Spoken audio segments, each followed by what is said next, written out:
Take your plans out of the group chat and get long weekend ready in new Abercrombie. From day to night, pack new outfits for every part of your itinerary. Grabbing brunch? Throw on the A&F Mila dress. Then head to your dinner reservation in their new bubble hem mini dress. And yes, permission to overpack for pics with the girls. Abercrombie's best-selling Scarlet Squirt deserves a post in your feed. Your plans are worth it. Shop Abercrombie's new long weekend collection online or in store. 24 chefs, 24 culinary showdowns for 24 hours straight. Which chef will outcook, outpace, outlast the competition? No chef Escapes the clock. Season premiere, 24 and 24, Last Chef Standing. Sunday, April 27th at 8. See it first on Food Network. Stream next day on Max.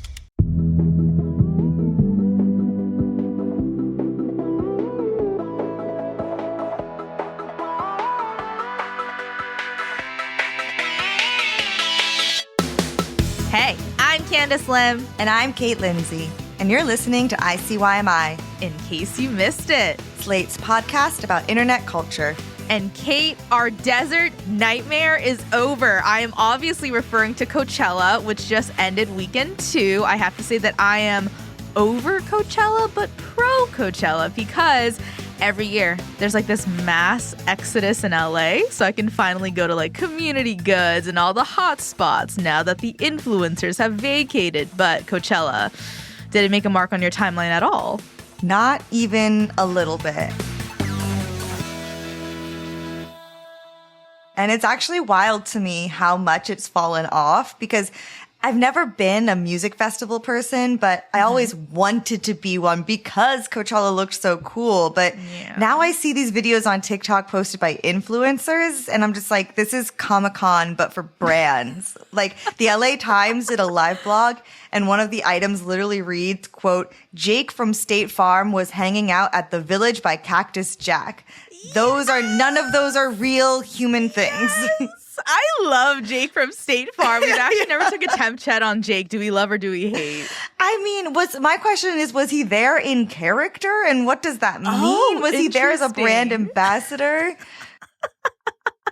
I mean, the difficulty is that Jake from State Farm is never off, you see. He is Jake both on and off the screen. I know. Cactus Jack, obviously, Travis Scott's record label, and so kind of an integrated promotion, but I'm with you in terms of like Coachella is desert Disneyland and everyone smells bad, so it is Disneyland. And Vanessa Hudgens, okay? Vanessa Hudgens, our millennial Coachella queen. Her not going for a second year in a row probably means it's over. It's over. Yeah, she's like, I'm too old for this, and therefore you are all too old for this. Exactly. And the thing is, if we think about highlights, look, we could talk about Lady Gaga. We could talk about Patrick Schwarzenegger showing up to Lisa's set. Oh, yeah, that was cute. Okay, that was cute. Yeah. Yeah. I will say there was one thing I was curious about, which is that Charli XCX, she performed both weekends. At the end of her set, she declared Brat Summer over, which is correct. And she said we should make way for a Lorde summer, a Cronenberg summer, a Celine Song summer. And I just thought it was really interesting how she cited a lot of filmmakers and shouted them out, because Charli is working on like some movies right now. So I don't know, maybe she is.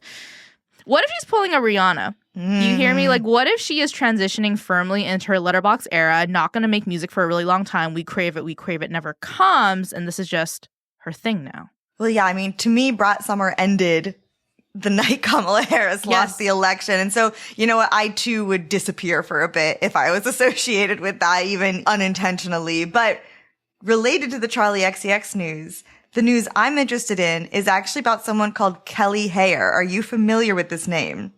I don't think so. Remind me. So she is the woman behind the viral Charli XCX Apple dance that literally inspired an entire segment on Charli's tour, where she pulls out an audience member to do the dance on the big screen. This past weekend at Coachella, it was Bowen Yang and Matt Rogers.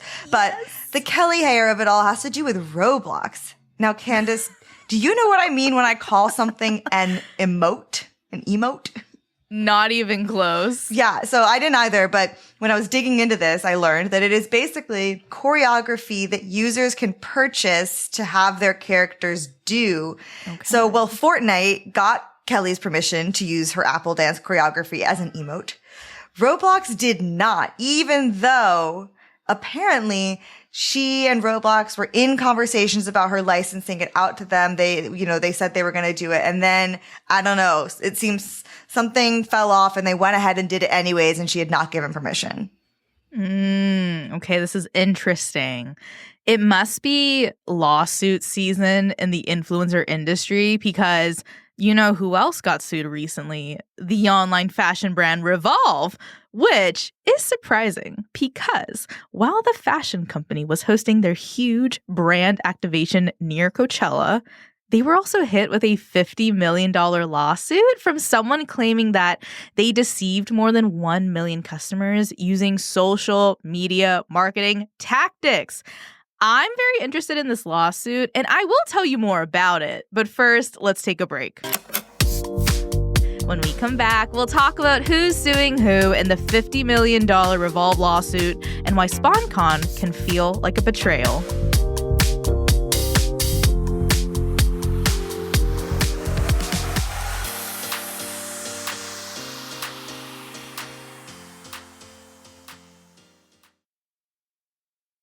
Hey there!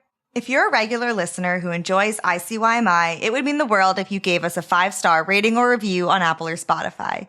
Every episode of ICYMI is different, from learning about family vlogging laws to taking deep dives into the drama within niche online fandoms. Sometimes, though, that means our episodes can become parts of those stories, resulting in negative reviews from people who aren't actually listeners. That's why it's so important for the real ICYMI heads to be represented in these ratings. If that's you, it would be great if you could show us some love. All right, back to the episode. This podcast is brought to you by Progressive Insurance. You chose to hit play on this podcast today. Smart choice. Progressive loves to help people make smart choices. That's why they offer a tool called Auto Quote Explorer that allows you to compare your Progressive car insurance quote with rates from other companies, so you save time on research and can enjoy savings when you choose the best rate for you. Give it a try after this episode at Progressive.com.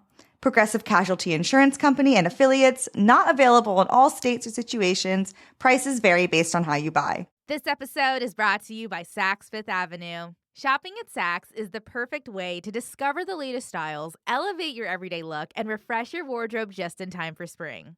At Saks, you'll find inspiration for every occasion, from casual outfits to special events. My favorite thing to do in my off time is to go online shopping, and I cannot recommend the Saks.com experience enough. They have so many of my wishlist brands on the website, from Amina Muaddi shoes to Alice and Olivia dresses, and it's spring, which means wedding season is starting up. Saks inspires me to discover looks for anything and everything on my agenda, from destination wedding dresses to shoes that can last the whole weekend. Whether you're refreshing your entire wardrobe or shopping for a vacation, Saks makes it fun and easy. So, if you're looking for a fun, effortless shopping experience and want to elevate your personal style, head to Saks. That's Saks.com for everyday inspiration. And we're back. So, Candice, you're really into this $50 million Revolve lawsuit, which I've only just learned is not Reformation and is, in fact, an entirely different clothing company. But I digress. Tell us what happened. So earlier this month, Revolve was hit with a class action lawsuit accusing them of deceptive marketing practices. The lead plaintiff named 3 influencers as co-defendants, saying they did not disclose that Revolve paid them for sponsored posts. Instead, they just tagged Revolve, and the plaintiff claims that had she known the posts were sponsored, she would not have purchased the clothing. Which, by the way, is a very funny reason to me. Like, her desire for the clothing changed when she realized it was being sold to her, which I actually do kind of get, but it's just funny to put it in writing. But when we're talking about disclosing paid posts, we're talking about those paid sponsorship kind of boxes that you'll see by someone's name on TikTok or Instagram, or they'll use the hashtag ad in their caption. So who are these influencers that she alleges did not do this? Well, this part is interesting because you would think I'm going to say Alex Earl, Emrata, someone with like millions of followers, right?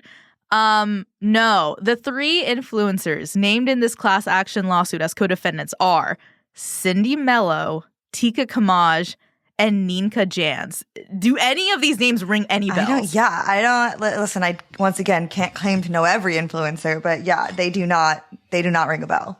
Yeah, and I'm not surprised. Their follower counts range from 200,000 to 1.3 million. And that's surprising because, like you're saying, if you're suing Revolve and a group of influencers for $50 million, you'd think they're going after influencers who can afford that. They can afford the lawyer fees and pay out those damages that she's seeking. And maybe in 2016, when Revolve was like the millennial it girl brand, 200,000 followers was like A to B list influencer dumb. But nowadays, like with TikTok, the ratio has changed. And even 1.3 million, that sounds like a lot, but Khloe Kardashian on Instagram has 300 million. So the tiers of fame have really shifted. I don't know if 200,000 is even enough to get you invited to the Revolve Coachella tent. I don't know if you're getting invited to the T-Pain Heineken House experience, okay? Which sounds like something you just made up, but I believe it's real. It's real. It's real. Additionally, the plaintiff says that they were deceived because they claim that Revolve was marking up certain items 10 to 40% higher than other retailers selling the same item. And the plaintiff claims that that 10 to 40% markup came from influencers posting or endorsing the products on Instagram. Therefore, she claims she paid more than what the item was really valued. Okay, that does start to make more sense to me because also, again, I was thinking of Reformation initially. So I thought Revolve was just like another fashion brand, but they're kind of like an ASOS, it seems, in that they're a hub that they have like one or two items that are Revolve brand, but for the most part, they stock tons of other brands. Yeah, and I think for me, I'm gravitating toward this not disclosing thing because according to an LA Times article by Malia Mendez, the lawsuit accuses Revolve of violating federal trade law. They called it an advertising scheme, and they accuse the influencers of, quote, disguising paid product endorsements as genuine recommendations in order to boost Revolve's sales. Now, just from the facts I've laid out so far, Kate, do you think this has merit? Because I will acknowledge that neither of us are lawyers, so we are going off our degrees from Law and Order University. But do you think this is as big a deal as it seems on paper? I think it has merit, but it also sounds tricky because she's mad at Revolve, but it's the influencer's posts. I feel like it's going to take a lot of untangling to figure out not just if anyone deceived anyone, but like who deceived who and where the buck stops. But I will say the FTC does have a disclosure guide for influencers. It's this 8-page brochure that's like kind of very quippy and fun, but it's about how to navigate or disclose partnerships on social media. And it says, quote, as an influencer, it is your responsibility to make these disclosures, to be familiar with the endorsement guides, and to comply with laws against deceptive ads. Don't rely on others to do it for you. When I heard about this case, my mind went immediately to Chiara Ferragni. Do you remember her? She's like a huge Italian influencer. Yes. Cake Gate. Yep. She was fined more than 1 million euros for misleading customers over a Christmas cake. Do you remember the Christmas cake? Right. She had partnered with this biscuit company called Bolocco to make this cake that misled customers who thought that by buying the cake that the money from their purchase was being directly contributed to a charity for bone cancer research and that Chiara was also going to donate some money to that charity. But then they find out, no, Bolocco had already made a one-time donation before the cake was even on sale, but the cake was like made in honor of that. But none of the actual money made from the sales of the cake went back to that charity. Yeah, and I just remember thinking this scandal was like so interesting because even though this was a communications error and the deal was made in good faith between both Chiara and Bolocco, it was Chiara who became the face of the scandal and faced the most backlash to the point where like Reuters, they reported that because of this Christmas cake incident, Italy like tightened their charity giving rules.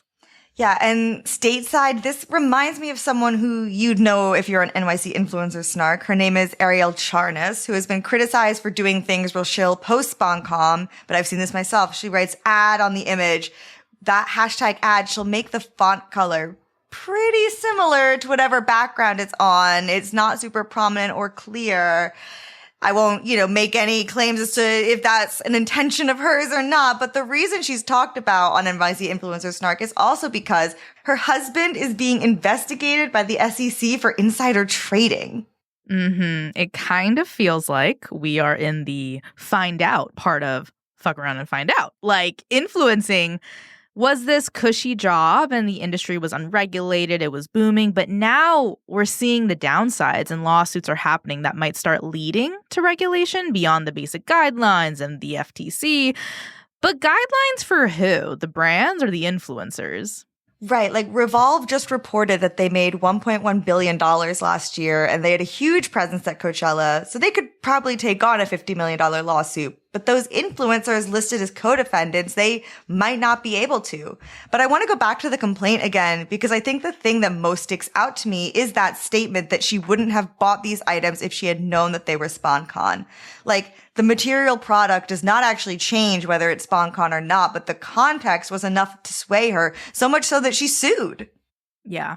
People hating Sponcon, even when it's properly disclosed, has been the case ever since influencers started doing brand deals. When money gets involved, when brands get involved, it feels like some kind of betrayal in a way it doesn't when there's like a commercial in between TV shows or like billboards in sports stadiums. Yeah, I think maybe because the success of an influencer usually relies on their authenticity and relatability, which is like the opposite of the advertising industry, which tries to recreate those things, but it's not actually authentic.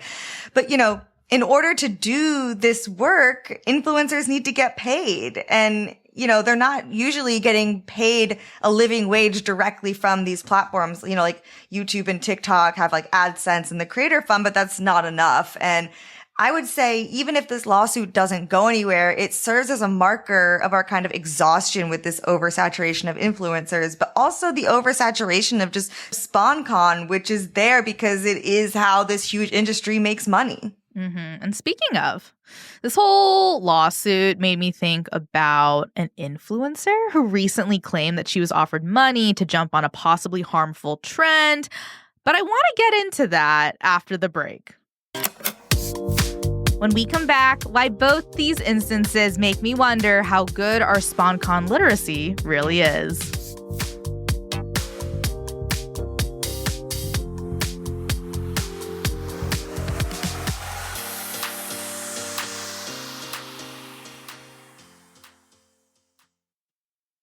Oh, ICYMI listeners, do I have a scoop for you? So what is it, you ask? It's that Discover is accepted at 99% of places that take credit cards nationwide. Now, before anyone goes suggesting that this is just a rumor, know that there's actual proof that this kettle of tea is not only piping hot, but 100% true. So, yeah, sometimes it pays to be a little nosy, but it always pays to discover. Based on the February 2024 Nielsen report, learn more at discover.com/creditcard. Do you say data or data? Well, at my house, we say data. And for the longest time, paying a fortune for a monthly data plan felt normal. That was until Mint Mobile came around with premium wireless plans that start at just $15 a month. I love the quality of Mint Mobile's wireless service in comparison to my old provider. I take a lot of phone calls to and from work and they never drop, and I save so much with Mint Mobile. All plans come with high-speed data, or data, your choice, and unlimited talk and text, delivered on the nation's largest 5G network. Use your own phone with any Mint Mobile plan and bring your phone number along with all your existing contacts. So, say bye-bye to your overpriced wireless plans, jaw-dropping monthly bills, and unexpected overages because Mint Mobile is here to rescue you. No matter how you say it, don't overpay for it. Shop data plans at mintmobile.com/ICYMI. That's mintmobile.com/ICYMI. Upfront payment of $45 for 3-month, 5GB plan required, equivalent to $15 per month. New customer offer for 3 months only, then full price plan options available. Taxes and fees extra. See Mint Mobile for details. Oh, ICYMI listeners, do I have a scoop for you? So what is it, you ask? It's that Discover is accepted at 99% of places that take credit cards nationwide. Now, before anyone goes suggesting that this is just a rumor, know that there's actual proof that this kettle of tea is not only piping hot, but 100% true. So, yeah, sometimes it pays to be a little nosy, but it always pays to discover. Based on the February 2024 Nielsen report, learn more at discover.com/creditcard.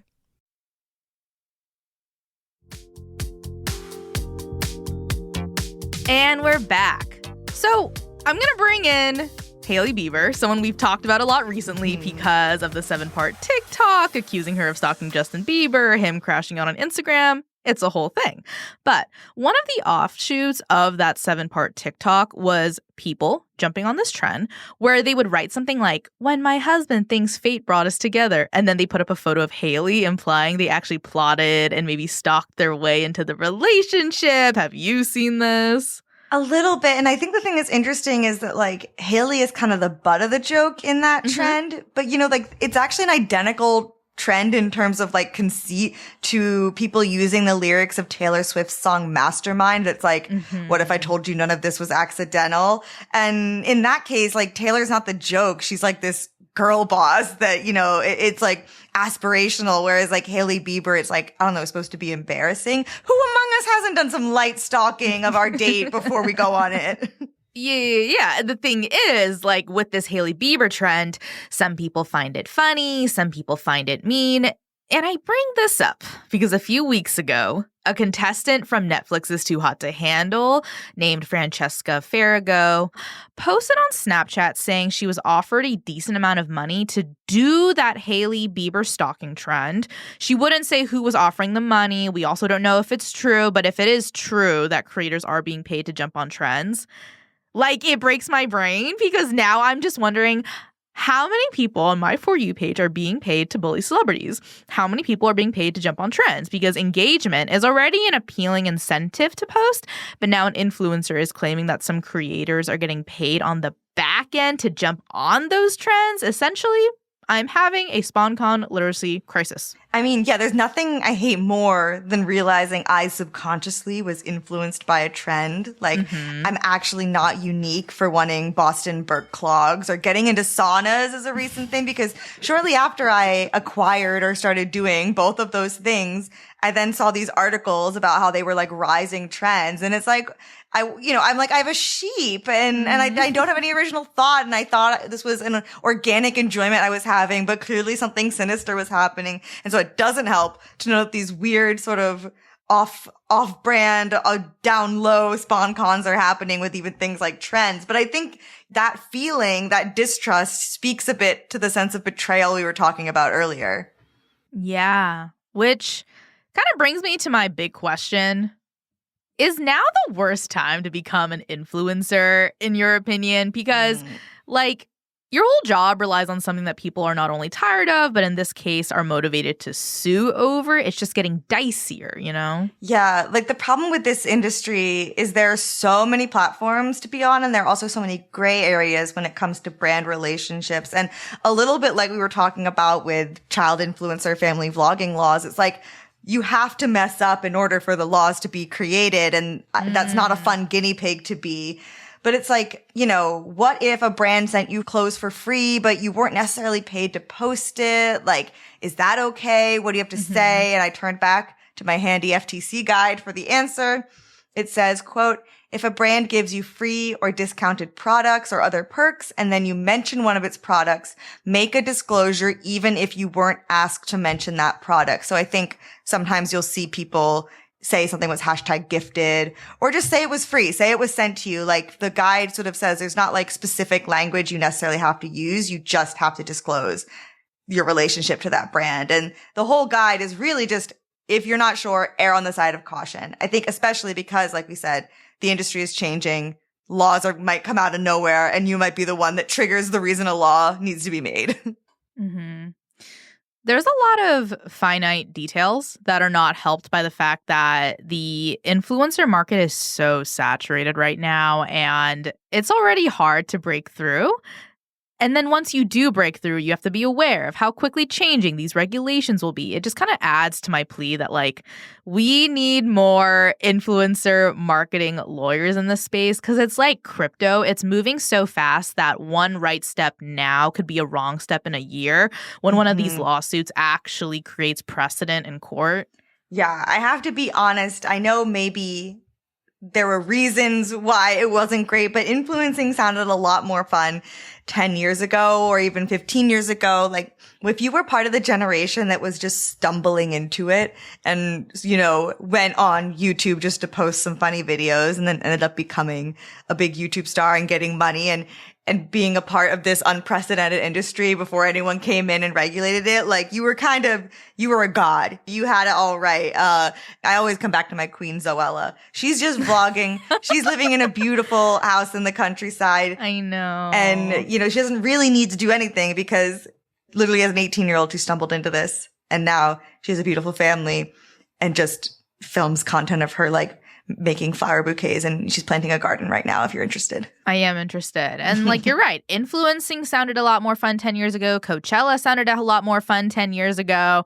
And I know I asked the question, but I do think now is the worst time to be an influencer. Just like culturally, they've kind of peaked. Everyone is tired of them, it seems. And also, it seems like we're entering a very litigious period. So this new wave of influencers, especially new ones learning the ropes, they're going to be the ones most likely to misstep and kind of get hit with these lawsuits, whether or not they can afford them. Well, yeah, it's like these big influencers, they have teams, and it's these teams' jobs to make sure that, you know, these deals are being made safely and ethically, and that, you know, the social media post is going out on time. You know, sometimes it's not even the influencer posting it. Like, we've all seen when an influencer accidentally copies and pastes more of the email than just the text they were supposed to post. And it like clearly contains like post this verbatim and then the rest of it. And it's all up there. You know, if anything, if the golden sort of era of influencing was the very beginning, it's like, rather than being an influencer now on like TikTok, it probably makes more sense to kind of sit down and figure out, okay, what's the next, you know, what's the next influencer? What's the next wave of this that I can pioneer and be part of when it will be, you know, the good old days? I mean, Roblox influencers? I fear that could be it. Fortnite, Roblox, we're not on it. And that's probably a sign that it is the next new thing, because that's where Gen Alpha is. And Gen Alpha are going to be the next whatever it is. So if it's happening on Roblox, I'll accept it. But a word of advice, just keep your dances to yourself. Okay, that's the show. We'll be back in your feed on Saturday, so definitely subscribe. That way, you never miss an episode. Leave us a rating and a review in Apple or Spotify, and tell your friends about us. You can follow us on Twitter at ICYMI_pod, and you can always drop us a note at ICYMI@slate.com.